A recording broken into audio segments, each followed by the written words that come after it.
Assalamu алейкум, урматтуу кыргыз элим. Мына бүгүн Садыр Жапаровдун соту болуп өттү. Бүгүн тилекке каршы бүгүн да чыкпай калды туугандар. Себеби дегенде эртең 13-июнь күнкүгө калтырып коюшту.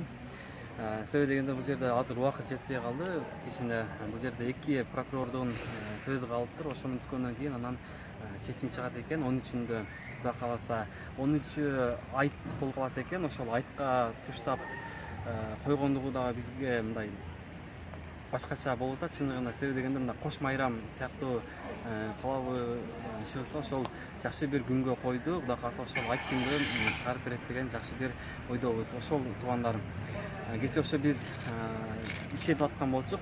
Сотторго бүгүн 6-июнда чыгат деп аябай катуу ишенип сүйүнүп жаткан элек, бирок Кудайдын буйругу бардыгы. Ошентип сот 13-июнга калып калды туугандар. Барыңыздарды, ишиңиздерге ийгилик. 13-үндө дагы сотко келип качып бериңиздер. Бүгүн дагы Кудайга шүгүр жакшы элдер келип качып берди. Ошол 13-үндө барыңыздарды күтөбүз. Силерди урматтоо менен мен Талант Сагынбаев жана Мекенчил жаштар уюму. Кийинки ошол видеолордон көрүшкөнчө сак саламатта калыңыздар.